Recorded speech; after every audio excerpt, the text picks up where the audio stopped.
এই মুহূর্তে রাজধানীর কারওয়ান বাজারে আছেন সহকর্মী ওয়ালিউল সাকিব। সরাসরি যাচ্ছি তার কাছে। রাজধানী জুড়ে যে আজকে সকাল থেকে তীব্র যানজটের পরিস্থিতি, তার কিছুটা চিত্র কিন্তু এই কারওয়ান বাজার মোড়ে আমি দেখতে পাচ্ছি। আবার ঠিক পেছনে কিন্তু আমরা দেখতে পাচ্ছি যে গাড়ির প্রচণ্ড চাপ রয়েছে। এবং একটু দেখানোর চেষ্টা করি, এখানে যে সড়কটি আসলে কারওয়ান বাজার হয়ে ফার্মগেটের দিকে গেছে, দুই পাশের সড়কেই কিন্তু গাড়ির প্রচণ্ড চাপ।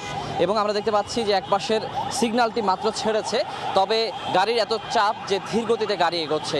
আর ঠিক পাশের যে লেনটি রয়েছে, এই পাশের সড়কটি দিয়ে কিন্তু আমি দেখতে পাচ্ছি যে গাড়ি গিয়েই কিছু দূর এগিয়েই কিন্তু আটকে যাচ্ছে যানজটের মধ্যে।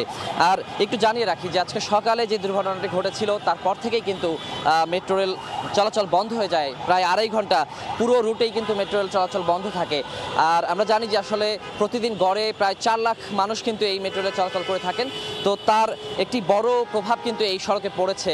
এবং পরবর্তীতে আমরা দেখেছি যে আগারগাঁও থেকে উত্তর পর্যন্ত চালু হয়েছে, কিন্তু এই যে আগারগাঁও থেকে মতিঝিল পর্যন্ত যে অনেকগুলো স্টপেজ রয়েছে, এখানকার যে লক্ষাধিক যাত্রী বলা যায় যে তারা কিন্তু দুর্ভোগে পড়েছেন।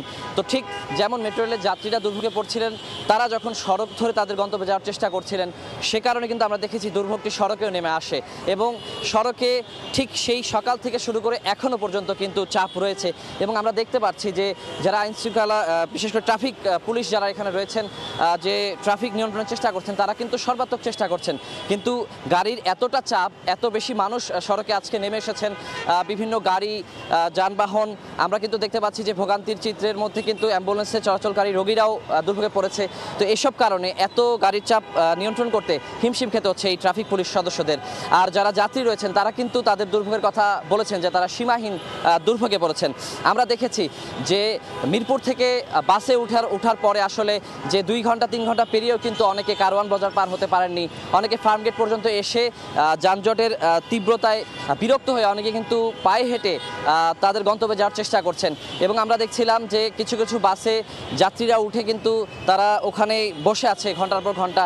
তো তাদের যে দুর্ভোগের মাত্রা, সেটি কিন্তু একেবারে সীমা ছাড়িয়েছে। আমরা দেখছিলাম যে বিভিন্ন বয়সের মানুষ রয়েছে এবং যে গাড়ি, বাস, সিএনজি, যত ধরনের গণপরিবহন রয়েছে, প্রতিটি গণপরিবহন আমরা দেখেছি যে বাইকেও কিন্তু যে প্রচণ্ড চাপ। আর বিশেষ করে বাইকারের দিক থেকেও কিন্তু তারা অভিযোগ করছিলেন যে তারা কিন্তু সাধারণত প্রতিদিন যে পরিমাণ যে ট্রিপ তারা করে থাকেন, তার চেয়ে অনেক ট্রিপ কিন্তু তারা আজকে করতে পারছেন। তো এখনকার যে পরিস্থিতি আমরা দেখতে পাচ্ছি, এই যানজট কিন্তু আরও কয়েক ঘন্টা দীর্ঘ হতে পারে বলে কিন্তু আমাদের মনে হচ্ছে। তো এই ছিল আমার কাছে এখন পর্যন্ত কারওয়ান বাজার থেকে যানজটের সবশেষ খবর। মেট্রো রেল দুর্ঘটনার পর সৃষ্টি হওয়া যানজটের সবশেষ নিয়ে আমরা সরাসরি ছিলাম কারওয়ান বাজারে।